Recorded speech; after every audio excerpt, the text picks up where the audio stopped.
Nama saya Erika Gina Almira. Di sini judul penelitian saya adalah pengaruh rasio perputaran kas dan rasio perputaran piutang terhadap return on asset pada PT Era Jaya Swasembada Tbk periode tahun 2012 sampai 2022. Saya akan menjelaskan tentang variabel penelitian saya, di mana variabel X1 adalah perputaran kas. Rumus perputaran kas adalah penjualan bersih dibagi rata-rata kas, di mana nilai rata-rata kas didapat dari kas awal tahun ditambah kas akhir tahun dibagi 2. Contoh perhitungan tahun 2021, kas awal tahun 2021 didapat dari laporan keuangan tahun 2020 dan 2021,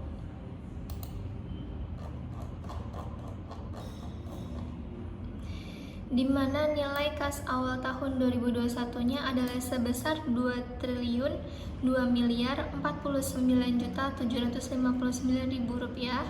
Kemudian kas akhir tahun 2021-nya adalah sebesar 520.695.374.000 rupiah.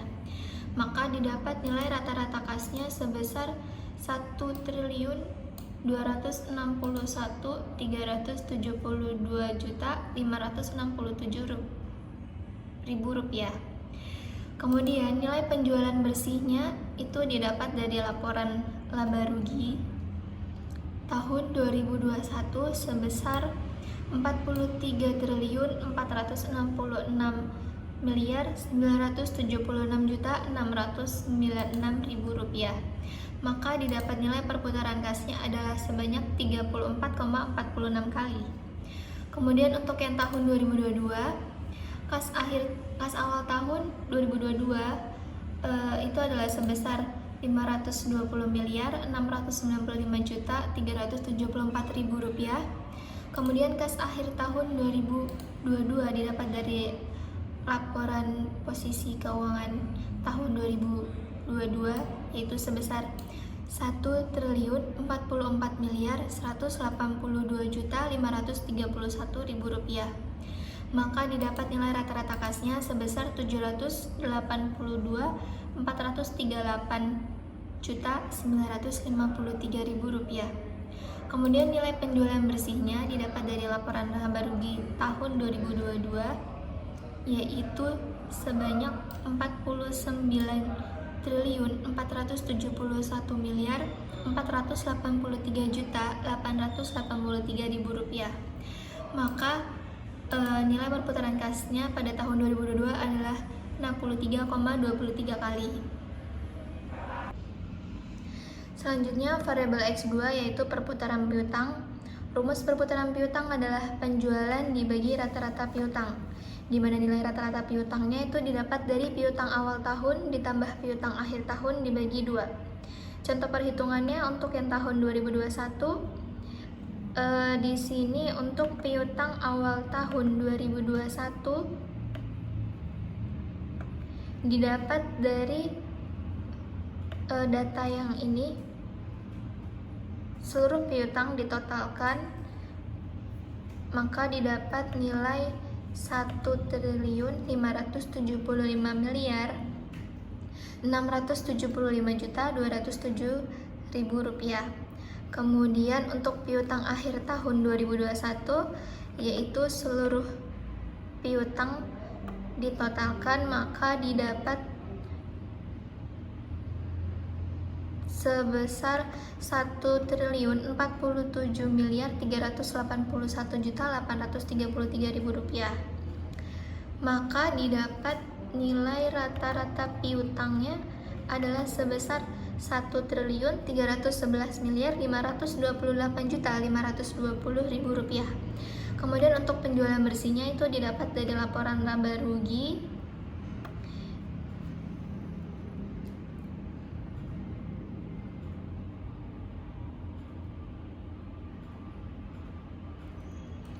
pada tahun 2021 yaitu sebesar 43.466.976.696.000 rupiah, maka didapat nilai perputaran piutang pada tahun 2021 sebesar 33,14 kali. Kemudian untuk yang tahun 2022, piutang awal tahunnya yaitu 1.041.381.833.000 rupiah. Kemudian untuk piutang akhir tahun 2022 didapat dari total semua piutang ini, maka didapat nilai yaitu 2.333.800.000 rupiah. Maka didapat maksudnya ini nilai penjualan bersih tahun 2022-nya itu didapat dari laba rugi juga, yaitu sebesar 49.471.483.883.000 rupiah. Maka nilai perputaran piutangnya yaitu sebanyak 32,43 kali. Selanjutnya untuk variabel Y yaitu return on asset. Rumus return on asset adalah laba bersih dibagi total aset dikali 100%. Sini contoh perhitungannya untuk tahun 2021. Laba bersih didapat dari laporan laba rugi pada data yang ini, yaitu setelah pengurangan beban pajak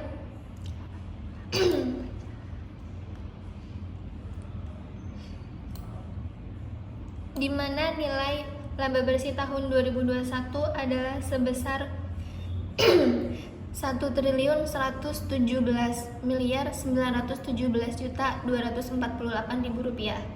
Kemudian untuk total asetnya didapat dari laporan arus kas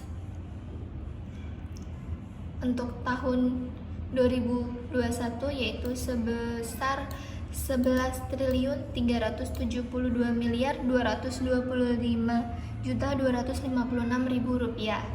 Maka didapat nilai ROA-nya adalah sebesar 9,83%. Kemudian untuk laba bersih tahun 2022 didapat dari laporan laba rugi. Di sini setelah pengurangan beban pajak yaitu sebesar 1.556.555.292.000 rupiah. Kemudian untuk total asetnya yaitu sebesar 17.058.217.814.000 rupiah. Maka didapat nilai ROA-nya adalah 6,31%.